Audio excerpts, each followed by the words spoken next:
Welcome to Radha channel. ನೋಡಿ, ನಾನಿವತ್ತು ಬೇವಿನೆಲೆ ಕೊಳಂಬು ಮಾಡಿ ತೋರಿಸ್ತಾ ಇದ್ದೆ. ಕೇರಳದವ್ರದ್ದು ಸ್ಪೆಷಲ್ ಇದು. ಆರೋಗ್ಯಕ್ಕೆ ಸಹ ಒಳ್ಳೇದಲ್ಲ, ಅದಕ್ಕೆ ಹಾಕುವ ಐಟಮ್ಸ ಎಲ್ಲ ನಮಗೆ ಆರೋಗ್ಯಕ್ಕೆ ಒಳ್ಳೇದಾಗುವಂಥದ್ದೇ. ಈಗ ಫಸ್ಟಿಗೆ ಒಲೆ ಮೇಲೆ ಒಂದು ಬಾಣಲಿ ಇಟ್ಕೊಂಬ. ಮಸಾಲೆ ಹುರಿಕೆ ನಾನು ವರ್ಜಿನ್ ಕೊಕೊನಟ್ ಆಯಿಲ್ ಹಾಕಂತ ಇದ್ದೆ. ಒಂಚೂರು ಹಾಕೊಂಬ. ನೋಡಿ, ಒಂದು 3-4 ಒಣಮೆಣಸು, ಅದೆಲ್ಲ ನಮಗೆ ಖಾರಕ್ಕೆ ಬೇಕಾದಷ್ಟು ಹಾಕೊಂಡ್ಲಕ್ಕ. ಬೆಳ್ಳುಳ್ಳಿ ಆ್ಯಕ್ಚುಲಿ ಇದಕ್ಕೆ ಬೇಕಾಗ್ತದೆ ಒಂದು 8. ನಾನು ಸ್ವಲ್ಪ ಜಾಸ್ತಿ ಹಾಕಂತ ಇದ್ದೆ, ಔಷಧಿ ವಸ್ತು ಅಲ್ಲ, ಲಾಯಕಾಗತ್ತೆ.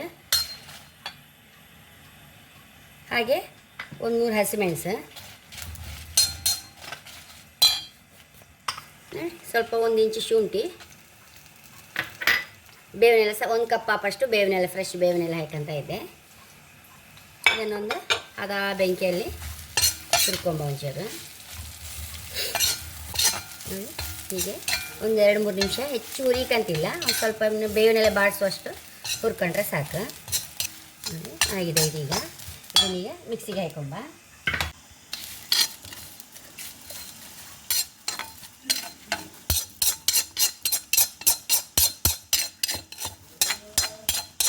ಹುಣಸೆ ಹುಳಿ ಇದಕ್ಕೆ ಹಾಕೊಂಡ್ಬಿಡುವ. ಒಂದು ರುಚಿಗೆ ಬೇಕಾದಷ್ಟು ಹುಣಸೆ ಹುಳಿ, ಚೂರು ಉಪ್ಪು. ಇದನ್ನೀಗ ಸಣ್ಣ ಹಾರ್ಕೊಂಬರ್ತೇನೆ. ಒಗ್ಗರಣೆ ಇಟ್ಕೊಂಡು ಬಿಡುವ. ಒಗ್ಗರಣೆ ಸಾಮಾನು ಹಾಕೊಂಡಿದೆ.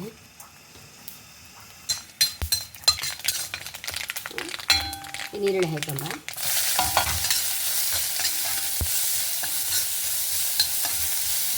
ಸರ್ಕೊಂಡು ಬಂದದನ್ನು ಹಾಕೊಂಬ. ಇದಕ್ಕೆ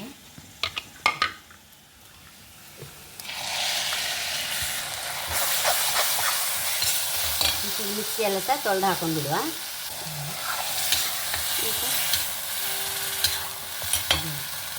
ಒಂದು ಐಟಮ್ ಹಾಕೋಕ್ಕೆ ಮರ್ತೇ ಹೋಯ್ತು. ಗಸಗಸೆ ಒಂದು ಟೇಬಲ್ ಸ್ಪೂನ್ ಆಪಷ್ಟು ಹುರಿದು ಇದರೊಟ್ಟಿಗೆ ಅರಿಬೇಕು. ನಾನೀಗ ಹುರಿದು ಡ್ರೈ ರೋಸ್ಟ್ ಮಾಡಿ ಇದಕ್ಕೆ ಹಾಕಿಬಿಡ್ತೆ. ಡ್ರೈ ರೋಸ್ಟ್ ಮಾಡ್ಕೊಂಬ ಗಸಗಸೆ.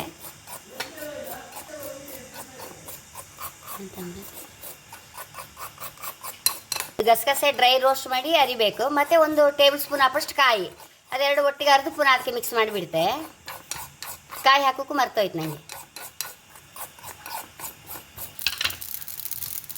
ಹೊಟ್ತಾ ಇತ್ತಲ್ಲ, ಸಾಕಿದೀಗ. 1 ಟೇಬಲ್ ಚಮಚ ತೆಂಗಿನಕಾಯಿ ಹಾಕೊಂಡಿದೆ. ಈ ಡ್ರೈ ರೋಸ್ಟ್ ಮಾಡಿದ್ದನ್ನು ಹಾಕೊಂಡ್ಬಿಡುವ.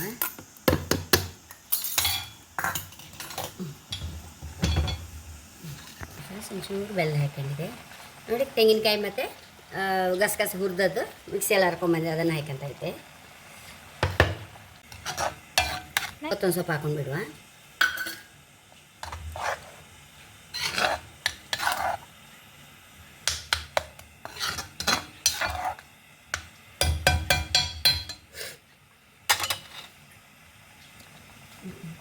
ಮುಚ್ಚಿಟ್ಕೊಂಡು ಬಿಡುವ. ಸಮ ಹಾಕೋದಿ ಬರಲಿ. ಸಾಗಿದೆ.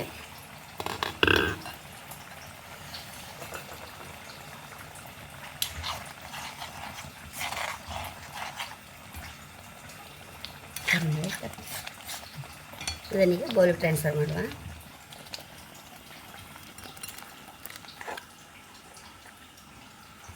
ಎಷ್ಟೋ ರುಚಿಯಾದ ಬೇವಿನೆಲೆ ಕೊಳಂಬು ರೆಡಿಯಾಗಿದೆ. High class. ಅನ್ನಕ್ಕಾಯ್ಲಿ, ದೋಸೆಗೆ ಎಲ್ಲದಕ್ಕೂ ಹೈ ಕ್ಲಾಸ್ ಆಗ್ತಿದ್ದು. ಬಾಯಿ ರುಚಿ ಇಲ್ಲದೆ ಇರುವಾಗ ಸಹ ಈ ಬೆಳ್ಳುಳ್ಳಿ ನೀರುಳ್ಳಿ ಎಲ್ಲ ಹಾಕಿದೇವಲ್ಲ, ಒಳ್ಳೆ ಪರಿಮಳ ಆಗಿಲ್ಲ ಹಾಕಿರುತ್ತೆ. ಹಾಗೆ ಸಹ ನೀವು ಸಹ ಟ್ರೈ ಮಾಡಿ ಒಂದ್ಸಲ. ಬೇವಿನೆಲ್ಲ ನಮ್ಮ ಆರೋಗ್ಯಕ್ಕೆ ಸಹ ಒಳ್ಳೆಯದಲ್ಲ, ಕೂದಲಿಗೆ ಸಹ ತುಂಬ ಒಳ್ಳೆಯದು. ಹಾಗೆ ನನ್ನ ಚಾನಲ್ ಇಷ್ಟ ಆದರೆ ಸಬ್ಸ್ಕ್ರೈಬ್ ಮಾಡಿ, ಲೈಕ್ ಮಾಡಿ, ಕಾಮೆಂಟ್ ಮಾಡೋದಂತೂ ಮರಲೇಬೇಡಿ. Thank you.